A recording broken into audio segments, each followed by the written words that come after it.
Hello everyone, मैं नीतू वत्स एक बार फिर से अपने YouTube channel maths with Neetu Vats पर आपके लिए नेक्स्ट टॉपिक फ्रैक्शंस का लेकर आई हूँ।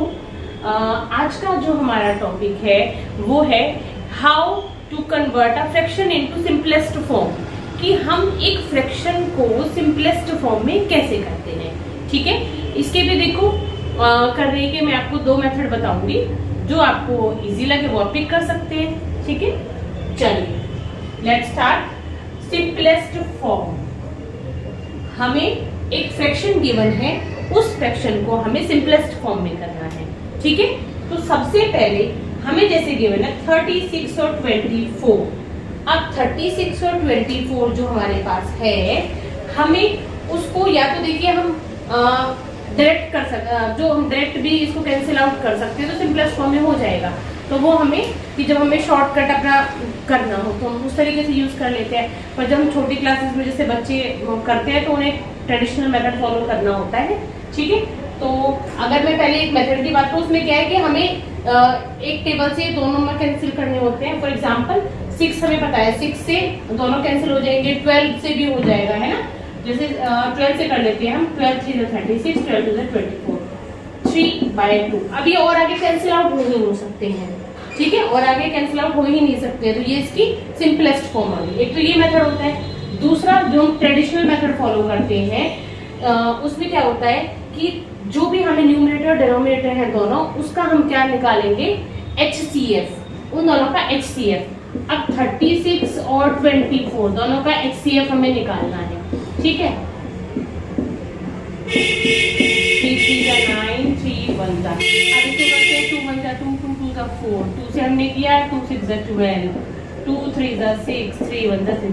HCF के लिए आपको पता है, HCF हाईएस्ट कॉमन फैक्टर, जो दोनों के कॉमन, एक हमारे पास 2 कॉमन आ गया, 2 ये भी कॉमन है हमारे पास। ठीक है, 3 इधर भी है, जो दोनों में होगा वही कॉमन होगा। ठीक है, अब यहाँ पर देखिए 3 है और इधर 2 है, मैच नहीं है, ये कॉमन नहीं है, तो उसको वहीं छोड़ देंगे। तो हमारे पास क्या बना, 2 2 4, 4 3 12। तो HCF क्या हुआ हमारा, 12। तो हम क्या करेंगे, अपने न्यूमरेटर और डिनोमिनेटर दोनों को 12 से डिवाइड कर देंगे। 12 को 36 से डिवाइड कर, 12 3 36, 12 2 24, तो 3/2 ये हमारे पास क्या आ गया, हमारी देख लीजिए दोनों में 3/2 3/2, ये हमारी सिंपलेस्ट फॉर्म आ गई है। ठीक है, और क्वेश्चन करते हैं प्रैक्टिस इससे। नेक्स्ट है हमारे पास 16/12। 16/12 याद रखिएगा, ये मैं आपको जो क्वेश्चन अभी करा रही हूँ, ये जितनी भी मैंने वीडियोस डाली हैं उनमें ऑलमोस्ट मैंने ट्रेडिशनल मेथड भी फॉलो किया है। ठीक है, अभी हम धीरे धीरे, जब आपका बेस बिल्कुल स्ट्रांग हो जाएगा, आपको लगेगा कि, मुझे लगेगा कि अब हाँ इतने टॉपिक्स हम कर चुके हैं कि इससे हम बेसिक कॉन्सेप्ट कर सकते हैं, तो उसके बाद हम हर चीज के लिए ऑलमोस्ट क्या करेंगे, शॉर्ट ट्रिक्स का यूज करेंगे। ठीक है, जैसे HCF LCM निकालने के लिए शॉर्ट ट्रिक होगी हमारी, और हमारे लार्जेस्ट और स्मॉलेस्ट जो नंबर्स हैं, फ्रैक्शंस हैं, वो हम कैसे बताएं कम टाइम में। ठीक है, तो वो भी हम आगे करेंगे, पर पहले हम अपने बेसिक्स पे काम करेंगे, उसके बाद हम आगे करेंगे। ठीक है, चलिए नेक्स्ट क्वेश्चन है 16/12। अगेन 16/12 को या तो मैं डायरेक्ट क्या कर सकती हूँ, एक ऐसी कोई भी नंबर जो दोनों को डिवाइड कर सके। फॉर एग्जाम्पल 4, हमें पता है 4 4 16, 4 3 12। अब 4 और 3 किसी एक सिंगल नंबर से नहीं डिवाइड होंगे, ऐसी कोई टेबल नहीं है जिसमें 4 भी आए 3 भी आए, एक्सेप्ट 1।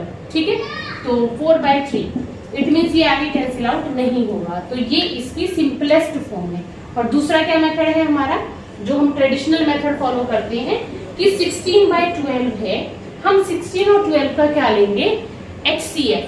तो 16 का HCF लिया और 12 का HCF। तो सबसे पहले HCF निकालने के लिए क्या करेंगे, इसको हम पहले करेंगे इस तरीके से, 2 8 16, फिर 2 से डिवाइड होगा, 2 4 8, फिर 2 से 2 2 2 से 1, 2 6 12, 2 3 6, 3 1 अब कॉमन निकालेंगे हम इस HCF में, 2 2 कॉमन आया, 2 इधर भी है, इधर भी है, तो एक 2 हम ये लिख सकते हैं।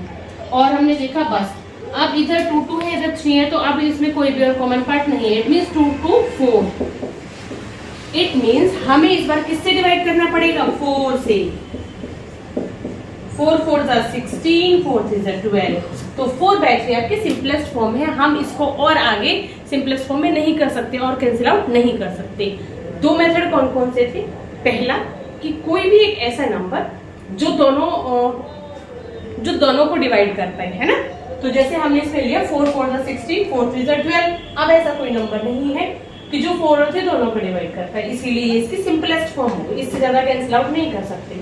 दूसरा मेथड क्या था कि 16 और 14 न्यूमरेटर और डिनोमिनेटर दोनों नंबर्स का हमें HCF लेना पड़ेगा। जैसे मैंने आपको यहाँ पे निकाल के रखा है HCF। फॉर एग्जाम्पल HCF है हमारा 4। उस HCF से हम न्यूमरेटर और डिनोमिनेटर दोनों को डिवाइड करेंगे। ठीक है, हमने देखो यहाँ पे 4 से डिवाइड कर दिया न्यूमरेटर को और डिनोमिनेटर को भी। 4 4 16, 4 3 12। तो आंसर हमारा 4/3। एक और क्वेश्चन करते हैं, ठीक है। और ये क्वेश्चन आप मेरे साथ करिए, तब आपको पता चलेगा कि हाँ आप कर पा रहे हो या नहीं कर पा रहे हो। और कोई डाउट अगर आपको आता है तो आप कमेंट बॉक्स में लिख दीजिएगा, मैं उसको क्लियर कर दूंगी। थर्ड, 4/8। अगर मैं फर्स्ट मेथड को फॉलो करूं तो एक ऐसा नंबर जो 4 को भी डिवाइड कर दे और 8 को भी डिवाइड कर दे। ठीक है, मीन्स 4 के टेबल में 4 भी आता है 8 भी आता है। तो 4 1 4, 4 2 आंसर 1/2 हो गया। 1/2 और ज्यादा कैंसिल आउट नहीं हो सकता। ठीक है, अब दूसरा मेथड क्या करना पड़ेगा? 4 और 8 का HCF। 2 2 2 4 8, 2 2 4, 2 1 2। ठीक है, नेक्स्ट 2 2 4, 2 1 2। अब यहाँ पर कॉमन कैसे निकालेंगे HCF? 2 2 दोनों में है, कॉमन आ गया, इट मींस एक 2 आ गया। अब 2 इधर भी है 2 इधर भी है, तो एक कॉमन आ गया। अब इधर 2 है बट इधर नहीं है, इट मींस इसको तो हम ले ही नहीं सकते क्योंकि हमें तो कॉमन देखना होता है HCF में। 2 2 4। तो यहाँ पर 8 और 4 का जो HCF आया है वो क्या आया है हमारे पास? 8। अब हम 4 से डिवाइड करेंगे। 4 से 4 को डिवाइड किया 1, 4 से 8 को डिवाइड किया 2, 4 2 8। तो आंसर क्या हुआ हमारा? 1/2। ठीक है, तो ये हमने किया है कि हम एक फ्रैक्शन को कैसे सिंपलेस्ट फॉर्म में कन्वर्ट करते हैं। ठीक, अब हम आगे सीखेंगे कि फ्रैक्शंस को हम कैसे मल्टीप्लाई करते हैं और कैसे डिवाइड करते हैं। ठीक है, नेक्स्ट जो हमारा होगा कि एक फ्रैक्शन को हम कैसे मल्टीप्लाई करते हैं और कैसे हमें वो डिवाइड करना होता है। ठीक, फिर उसके बाद फिर हम और भी बहुत सारे क्वेश्चंस हैं जो वर्ड प्रॉब्लम्स है वो हम करेंगे। ठीक, अभी हम क्या करेंगे? मल्टीप्लिकेशन।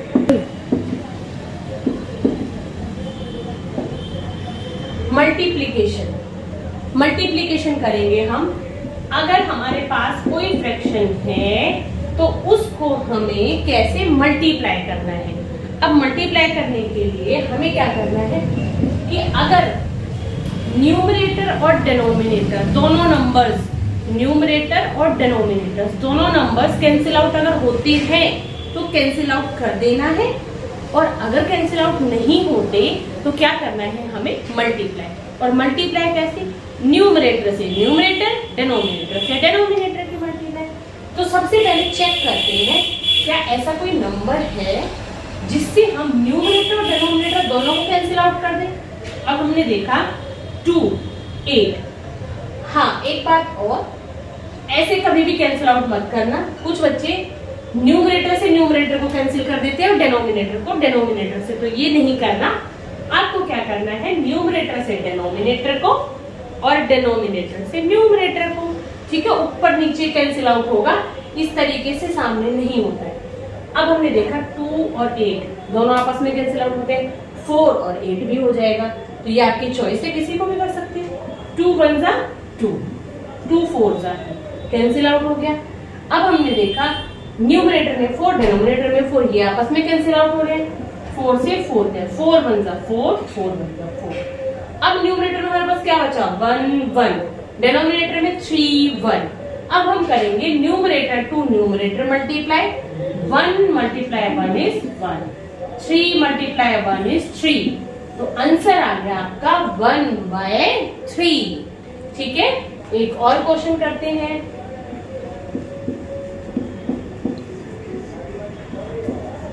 3/9 मल्टीप्लाई 2/12।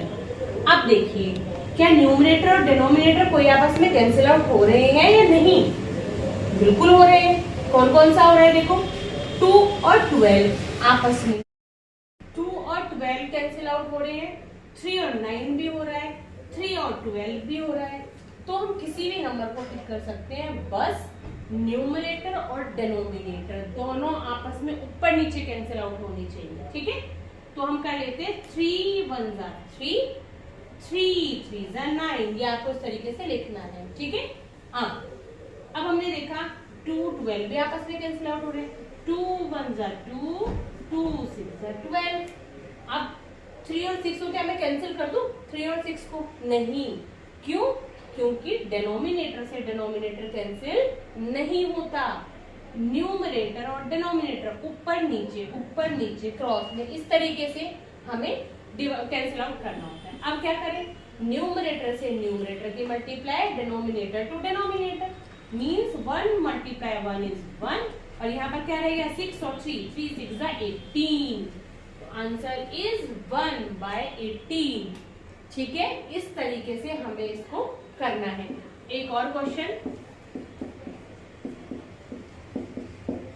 1/4 मल्टीप्लाई 3/7। अब हमने देखा कि क्या कुछ कैंसिल आउट हो रहा है? 3 और 7 नहीं, ऐसी कोई टेबल नहीं जो 3 जिसमें 3 भी आए 7 भी आए। 3 और 4 नहीं, ऐसी भी कोई नहीं है। तो फिर इस टाइप के क्वेश्चन जिसमें कुछ भी कैंसिल आउट नहीं हो रहा है, उस टाइप के क्वेश्चंस को हमें कैसे करना है? कुछ कैंसिल आउट ही नहीं हो रहा तो फिर क्या करें? तो फिर उसके लिए हमें क्या करना है? Numerator to numerator multiply, denominator to denominator multiply, means 3 1 3 और डिनोमिनेटर से डिनोमिनेटर की 4 7 28। इस तरीके से ये हमारा आंसर हो जाएगा। ठीक है, तो आई होप मैंने इसमें देखो आपको दोनों टाइप के क्वेश्चन समझाए हैं। एक तो इस टाइप का कि जब कुछ भी टर्म कैंसिल होती हो, एक इस टाइप का कि जो कुछ भी कैंसिल ना होती हो। और देखो, अगर जब तक आप प्रैक्टिस नहीं करोगे तो ये सारा भूल जाओगे। आप चाहे डेली के 5 क्वेश्चन करो, बट आपको प्रैक्टिस जरूर करनी है, क्योंकि जो मैथ्स है वो सब्जेक्ट ऐसा है जो प्रैक्टिस मांगता है। तो आपको जरूर प्रैक्टिस करनी है, वरना फिर ये सारी मेहनत बेकार हो जाएगी। आपकी भी और मेरी तो होगी, प्लस आपकी भी हो जाएगी। ठीक है, तो आपको जरूर प्रैक्टिस करनी है। मल्टीप्लीकेशन आज हमने क्या किया है? मल्टीप्लीकेशन, और कि हम कैसे एक फ्रैक्शन को सिंपलेस्ट फॉर्म में कर सकते हैं। अब हम करते हैं डिवाइड। अब हम क्या करेंगे? डिवाइड। ठीक है, आज के इस वीडियो में हमने 3 टॉपिक कवर किए हैं। अब हम करेंगे कि डिवाइड कैसे करते हैं, कि फ्रैक्शंस जो होती हैं उनको कैसे डिवाइड करते हैं। फॉर एग्जांपल, डिवाइड बाय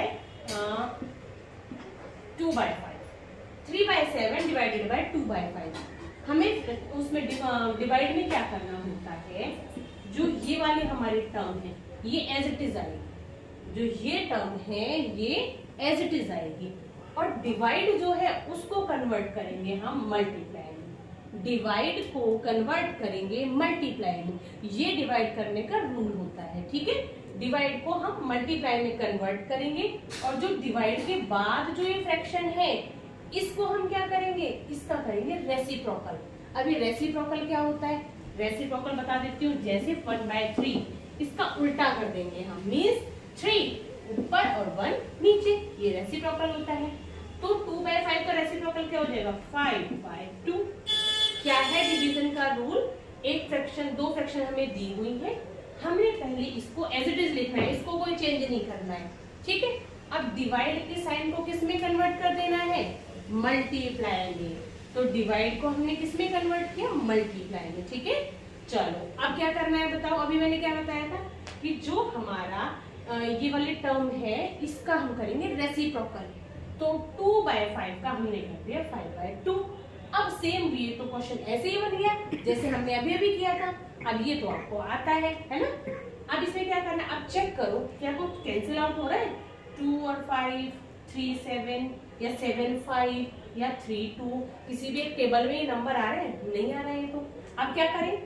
बताओ क्या करना है हमें। जब कुछ भी कैंसिल आउट ना हो तो हमें क्या करना पड़ेगा, we have to multiply numerator to numerator and denominator to denominator. Now we will multiply 3 with 5 and 2 with 7. 3 with 5 is equal to 15. 7 multiplied 2 is 14. Here is the answer 15 by 4. समझ आया आपको ये क्वेश्चन? ठीक है, चलो एक और क्वेश्चन करते हैं प्रैक्टिस। बहुत इजी है, बस प्रैक्टिस करनी पड़ेगी, बिना प्रैक्टिस के तो फिर हमें टफ ही लगेगा, है ना। चलिए एक और क्वेश्चन करते हैं। ठीक, 1/3 डिवाइडेड बाय 3/2। ठीक है, अब इसमें हम क्या करेंगे, इसको 3/2 इसको हम 2/3 लेते हैं। अब देखिए, अब क्या बताया मैंने आपको कि दो फ्रैक्शंस की डिवीजन कैसे होती है। ये वाला पार्ट हमें क्या लिखना है, एज इट इज। ये वाला पार्ट हमें क्या लिखना है, अलजेब्रा ध्यान से लिखिए आप भी। 1/3 हमें एज इट इज लिखना है, ठीक है। और डिवाइड के साइन को हम क्या करेंगे, किसमें कन्वर्ट करेंगे, मल्टीप्लाई। किसमें करेंगे, मल्टीप्लाई। अच्छा, इसकी डिवाइड के बाद जो फ्रैक्शन है उसका क्या करना बताया मैंने आपको, उसका करेंगे रेसिप्रोकल। Very good, reciprocal.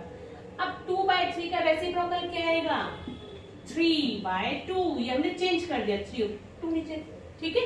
इसको हमने क्या कहते हैं, न्यूमरेटर में डिनोमिनेटर, डिनोमिनेटर में न्यूमरेटर में, कैसे, ऐसे ठीक है। 2/3 का हमने क्या कर दिया, 3/2। चलिए अब सेम वही कंडीशन, मल्टीप्लाई को कैसे सॉल्व करना है, पहले चेक करो कि क्या हमें कोई कैंसिल आउट हो रहा है नंबर, लाइक 3 से 3 कैंसिल हो रहा है इसमें, तो 2 और 1 तो एक 2 और 1 तो कुछ इसमें कैंसिल हो गए, 3 1 जा 3, 3 1 जा 3। अब देखिए, अब कुछ और कैंसिल आउट नहीं है, तो न्यूमरेटर में क्या बचा, 1, तो 1 into 1 1, यहाँ पर 1 और 2, डेनोमिनेटर से डेनोमिनेटर की मल्टीप्लाई, 1 2 2, हियर आंसर इज 1/2। अब आज हमने क्या सीखा कि सिंपलेस्ट फॉर्म और मल्टीप्लिकेशन एंड डिवीजन, ठीक है। अब आपको देखो, मैंने अपनी तरफ से सारा काम कर दिया है, समझा दिया है आपको। अब आपकी रिस्पॉन्सिबिलिटी बनती है कि आप इसे अच्छे से समझें और इसके क्वेश्चन सॉल्व करके देखिएगा, ठीक है। और अगर कुछ भी समझ ना आए तो कमेंट बॉक्स में जरूर मेरे को बताइए अपनी प्रॉब्लम, या आप मुझे अभी इसमें थोड़ा सा टाइम और लगेगा, फ्रैक्शंस को थोड़ा सा और टाइम लेंगे हम, उसके बाद नेक्स्ट टॉपिक क्या होना चाहिए आप मुझे बताइएगा, फिर मैं वही टॉपिक नेक्स्ट अपना स्टार्ट करूंगी। और तब तक के लिए पूरी ईमानदारी से पढ़ते रहिए और आगे बढ़ते रहिए। Thank you.